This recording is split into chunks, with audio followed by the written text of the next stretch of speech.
good morning to all of our viewership in this part of the hemisphere, and good evening to our special guest. I'm Dr. S.D. Hess. And I'm Dr. Ann Kirsch. And we are on and off the Spectrum podcast. And the reason why I started to, describe good morning and good evening simultaneously, and is because our special guest is Avraham Zeren. And Avraham is in Israel. What city? It's not a city, it's a settlement, Okay. right near the Jordan Valley named Maskiot. Mosquiot and by the Jordan Valley. Thank you so Okay. much.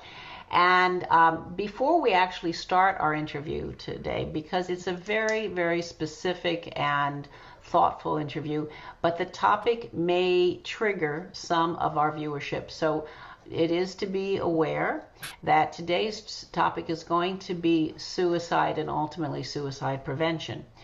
For anyone who is triggered, there is a national hotline in the United States. That number is 988. We're going to remind our viewership of that number again at the end of the podcast. It is for both suicide and other mental health concerns.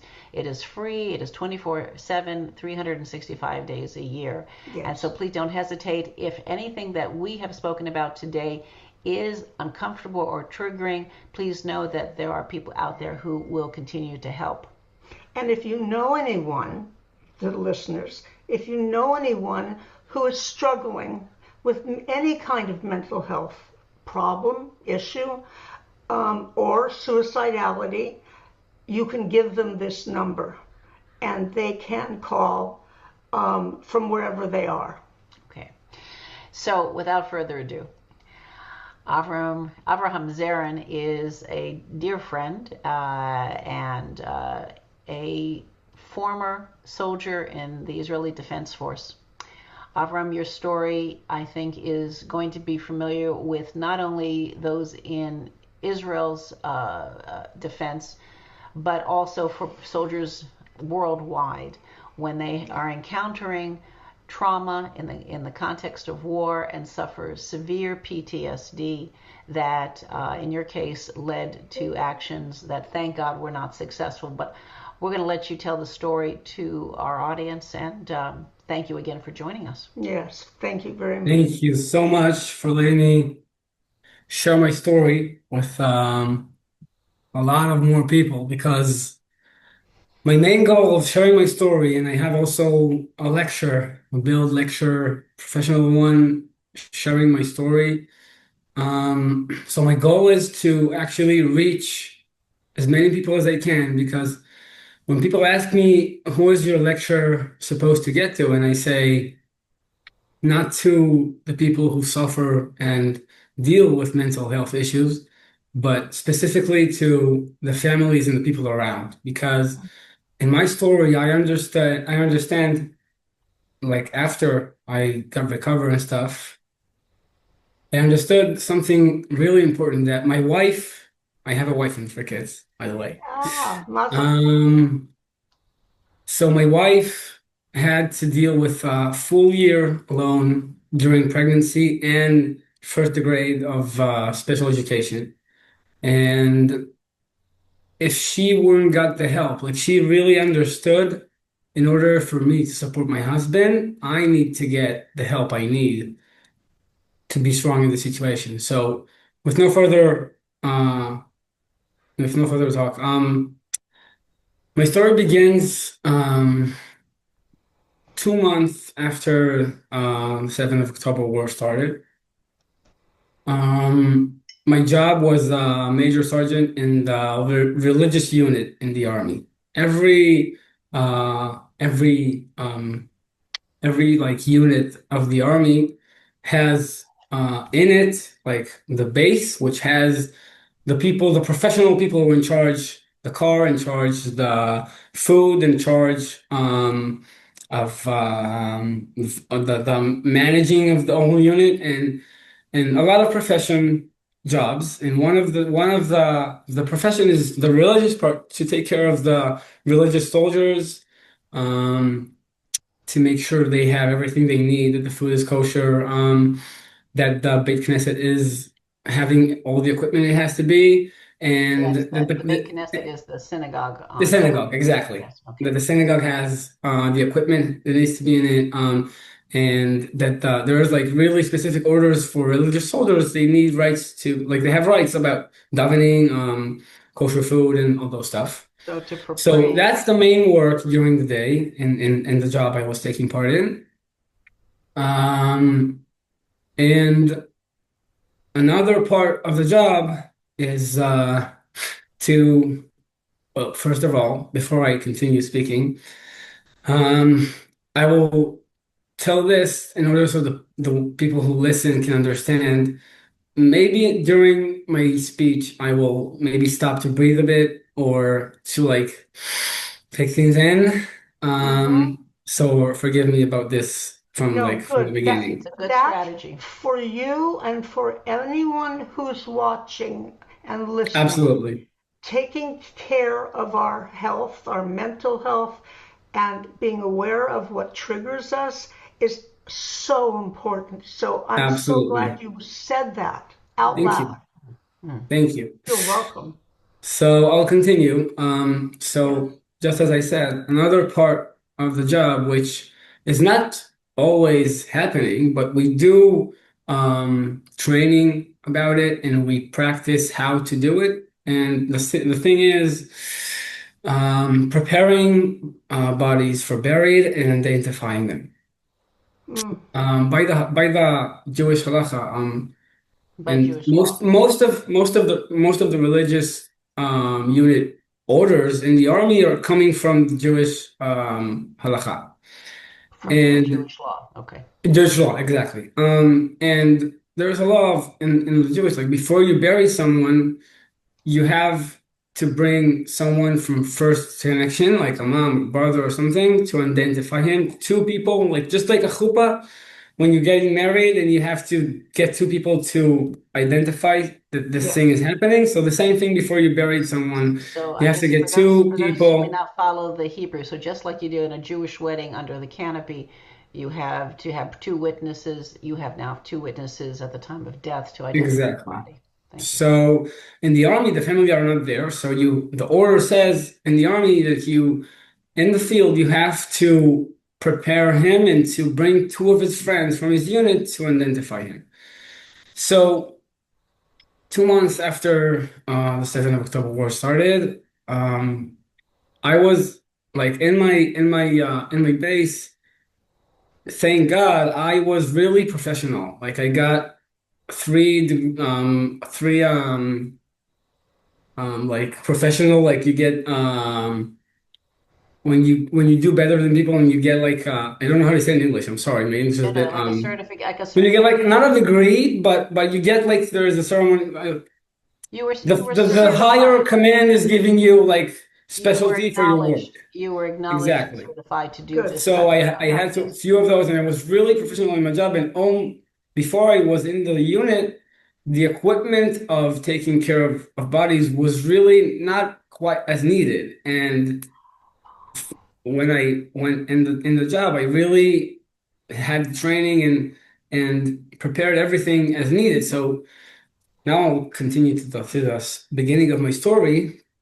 2 months after 7th of October war started, they recruited reserve soldiers to every unit. And one of the reserve soldiers that enjoyed us probably had older PTSD from other wars because he was like really like 30, 40 years old and no one knew about it, but he shot himself in the head with his rifle on automatic. Oh, I mean, in the rifle you have one shot or automatically which shoots like yes. so. He shot himself in the head, killed himself. Um, and I immediately heard about it and went to bring my equipment. Called the people who need to come, and the job took us a few hours um, to prepare his face so his two friends can come identify him. Like, let's say if the case was different and someone injured and the other part of the body. So it's not a real issue because you just cover him, you show the face, and that's it. Yeah. But in this Right. specific case, it was really intense. And the thing is, we did training about those things, but I've never experienced it before. Um, and as we finished, a few hours later, I was like 6, 7 in the morning, and when we finished, I was like really doing. I like my mode of working was always to be in a way of doing things, not to stop in the place and to be professional, to be the best one in the unit. And as I finished it, I didn't want to think about it, didn't want to speak about it to anyone. I just told myself, go do your job over and over. Don't stop. Just Right. make Right. yourself make this thing go away and don't get busy with it. So that was So your it defense worked. mechanism. That's Again, how you, yes. I didn't hear what you said. She said that was your defense Oh, mechanism. In other words, the body automatically goes into a protective Yes, place. exactly. So you were protecting your psyche, your mind was already protecting this. I'm just Absolutely. going to do this job, right. finish it, do it very well. This is for the honor of the person who has just passed. Yep, But you're not allowing your body and your brain are not allowing you to feel right now. Thank you. exactly. Yeah. And more than that, when I finished it, I just didn't want to think of the things I did and the things I saw, and I just wanted to continue the other works I had to do in the base and to just forget about it. Mm-hmm.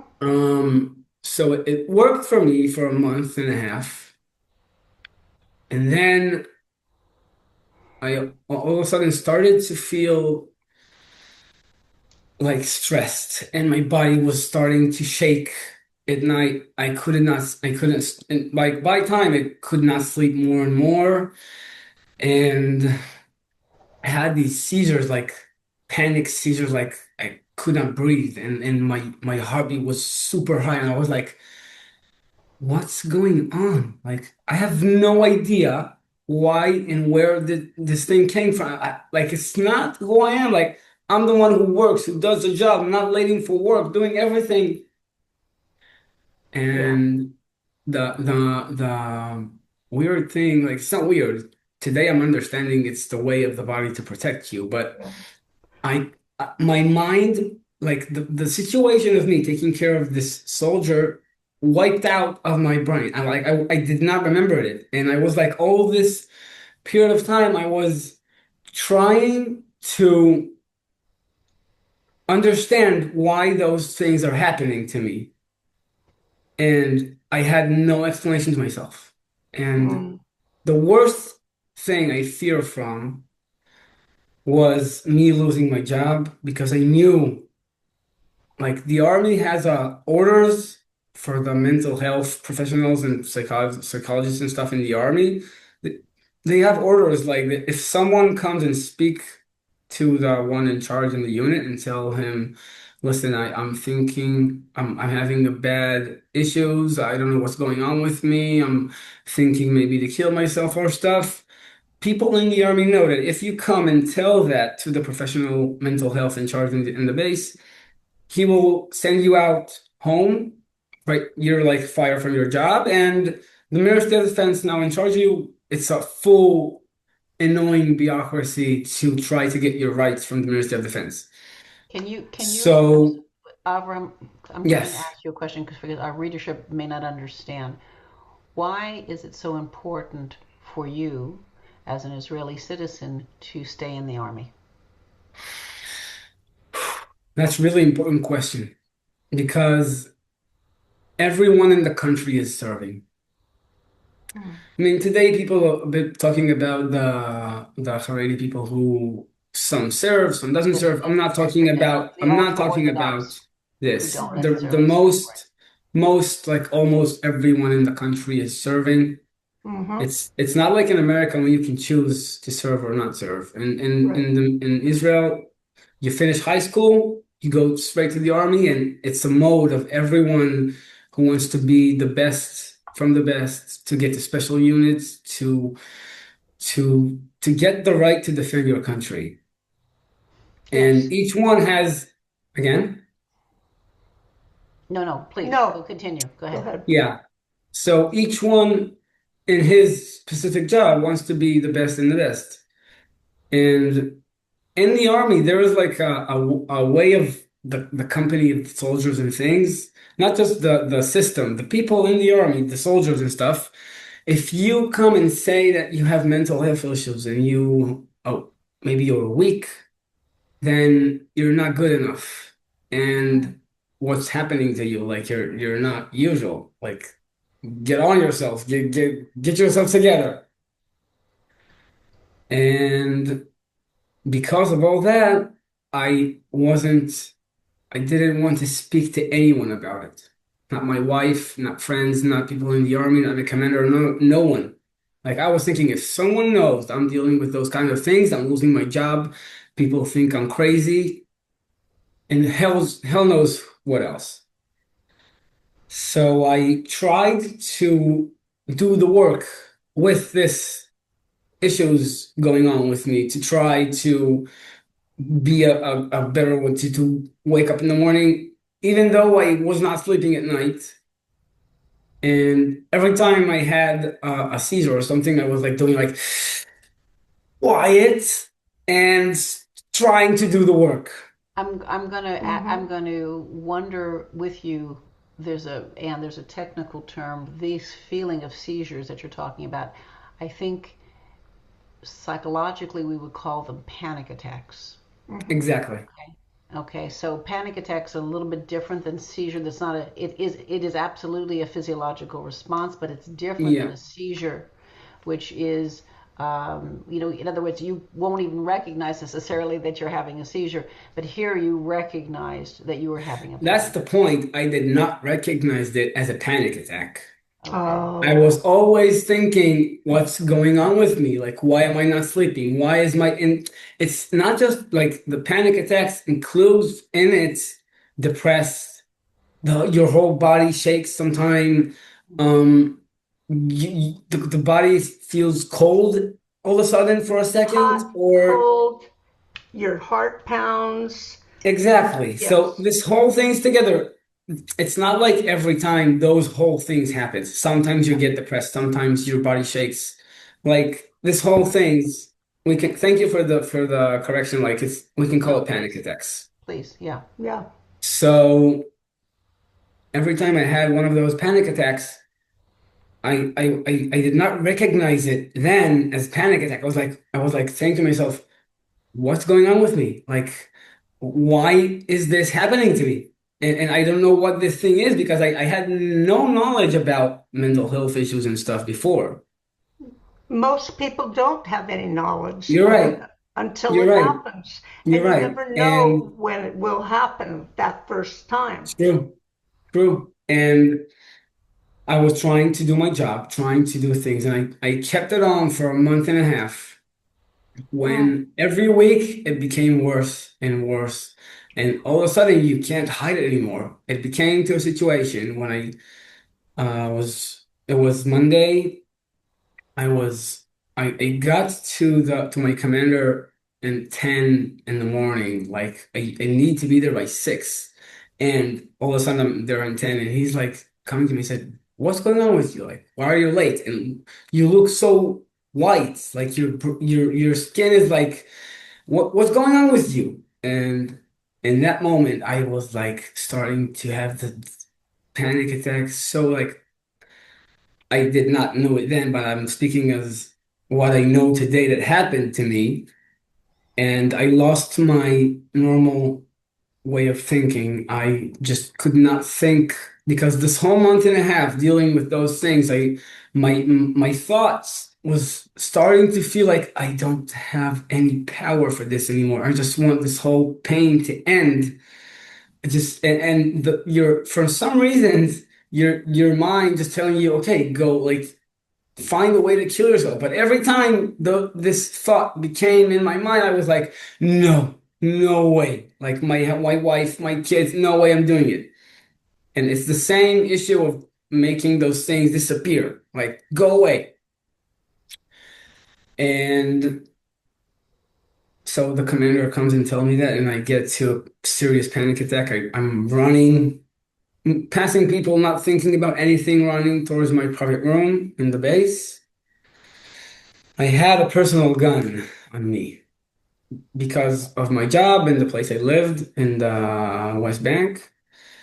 So just And again, I'm sorry to interrupt you, just so that yes, our viewership should know that you have the capacity to have something that the Army gives you in terms of military equipment, but then you also have the ability to have your own personal weapon.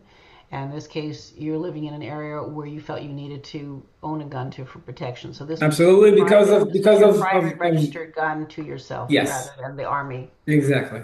Right. Okay.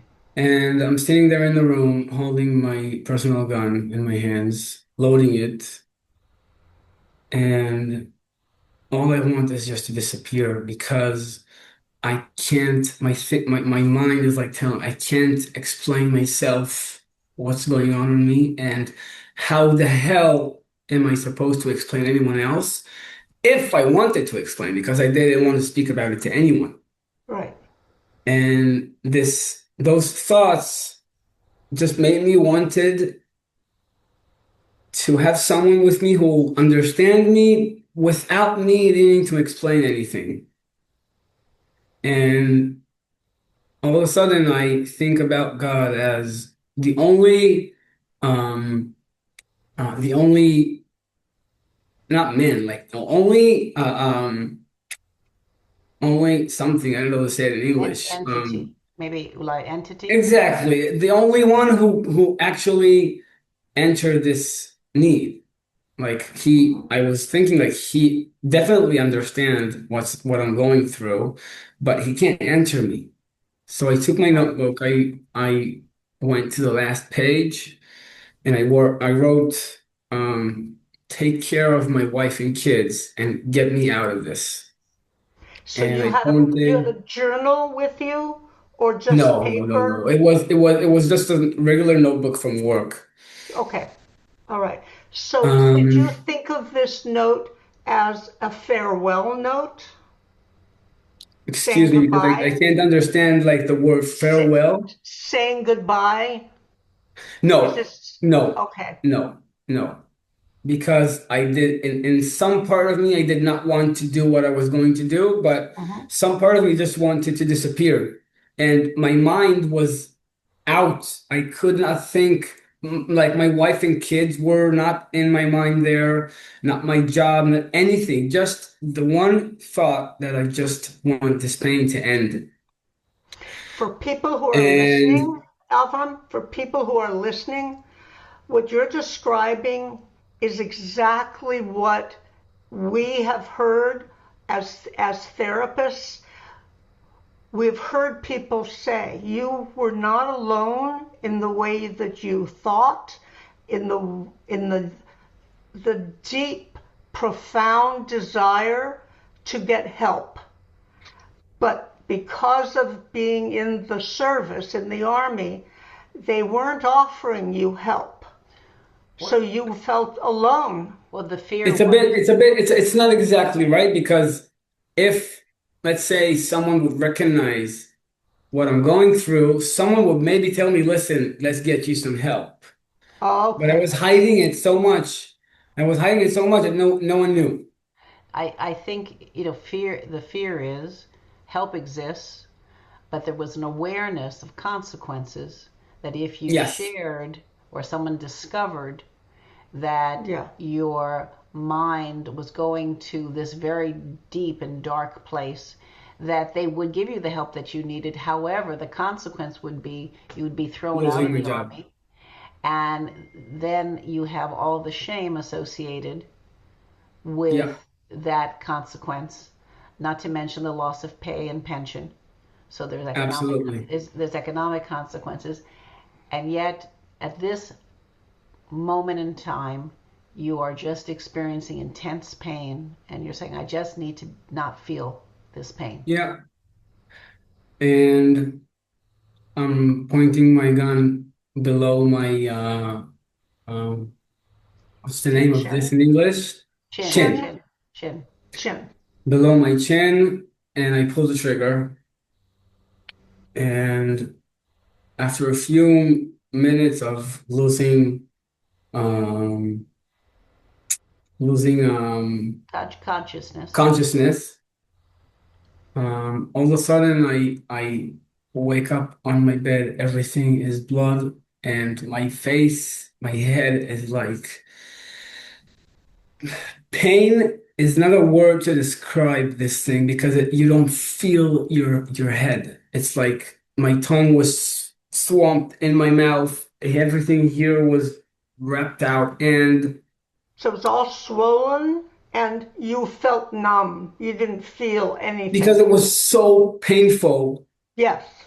and all of a sudden, in this 1 second of realizing that I'm not dead, the only imagination went through my mind was my wife at my funeral. Mm. And all of a sudden, I was just thinking, what a mistake I've been doing. And I'm going to die. And I don't want my wife to say, like, what the hell? Like, panic, panic, panic. Even today, I can't explain how did this happen, but I jumped out of the bed, opened the door. I could not speak because my tongue was like so swollen, and I screamed for help. I fell on the floor, and they got the paramedics and they went me on the ambulance. And I remember like they're trying to keep me up, not to lose conscious, and I just everything I felt was like, what the hell have I done? And I'm going to die. And what's going to happen? Like panic, panic, panic, and it made me want to write something before I die. And I did my hand like this, and they pulled like a paper and a pen from my pocket, and I wrote, "My wife and my kids, I made a mistake. I asked God that if I'm wrong, that He won't take me away." So And I you just asked remember, God to not take you away. yeah, and I just remember putting me under anesthesia and stuff in the hospital, and then Sedation, yes. like the thing they make you sleep to for the surgery and stuff. Yes. It's called sedation, Sedation. yes. Exactly. Yes. I just remember this, and then I wake up 2 days later with my dad near my bed, and my my jaw is held by iron things in my mouth, and I cannot So it open was my mouth. wired. Hmm. Yeah, Yes. and I remember that I felt so bad, not just by the bad panic attacks I had, but also by the shame from my parents and my wife. Mm. And the feeling inside me was just wanting to disappear again. And when the psychiatrist of the hospital came, she came and had like I was writing a board because I could not speak, and she's asking me like, "How do you feel? Are you thinking of doing this again and stuff?" And I went like, even though my thought inside was the same thought before as before, I like just a second before I shot myself. Even though I thought all that, I told her, "No, no way. I know I made a mistake. I'm not gonna do this again." Like instant question, instant answers. Avram, And I'm going to interrupt for just a moment because this is a no critical problem. point to mention to our viewership. It is not uncommon when someone is in such pain, whether it is from PTSD, a trauma event, something where they feel they're at the end of their days. What we now understand is that, and this we understand from people who have not, thank God, like yourself, been successful in committing suicide, and they say almost instantly, I made a mistake. I made a mistake. I don't want to die, and I want to come back. Avram, I want to stop us here for a moment because our telecast is about a half an hour. This is clearly more than a half an hour story. What I'd like to do is invite you back to continue this, because I think we're at this very critical point of how you realize that it was a mistake and that there was the need to come back and to rework your life. We're going to find out more of how you reunited with your wife and your children and your relationship with God at this point, because you were part of a religious unit, and see where you are today. And then also to see how your intent to help other soldiers and other individuals like yourself to not Absolutely. have this kind of experience. So with your permission, we're going to call you back, and I want to share again that for those of you who might have been triggered in this very powerful episode, there is a helpline, a national helpline in the United States, 988, and this is a number that you can call every single day of the year, every hour of the day, 24/7. It helps with both suicidal thoughts as well as any kind of mental health concerns. Avraham, you were saying that you couldn't tell anybody safely. This is a safe line that people can talk to. And so we want to encourage people who might be triggered or animated or know of someone, Anne, as you were suggesting, to please use this. Yeah. So we are going to have you back. I'm Dr. Esty Hess. And I'm Dr. Ann Kirsch. And bless you. This is an important story. And I feel sorry that we have to stop right now. But I'll tell you what I think about it. With your willingness, will you come back? We will schedule Absolutely. it soon. And you Absolutely, and I'll tell you guys why, because that was just the trailer, like the promo. Because yes. the main things that went and happened with me for the next year was the most intense and fighting life back. Okay, and all my conclusions. I think that's going to be our I would topic. That's absolutely brilliant. And that's how we're going to name this episode. Right. And you are a brave man who was hurt out of nowhere. That's what panic attacks are. They like grab you out of nowhere. Absolutely. So we are both very glad that you are here to tell the story. And you have no idea how many people you just helped in the first episode. Yes. There will be more. Thank you. Thank you again. Absolutely. I will reach out to you through our communication. Yes. And if also our viewership, if there are people who have these type of stories that they would like to share, or they know others who would like to share, and as Avraham is saying, it is not only the act of courage to talk about the incident, but also the act of recovery, because I think this is an important message that's the hardest part. Okay. Is coming back and dealing with all those feelings. So we thank you again. And in Hebrew, we say Todah Thank you so much. Okay, thank you with all our hearts. And we look forward to continuing this very important conversation. Thank you so much. All right. Absolutely. Be well.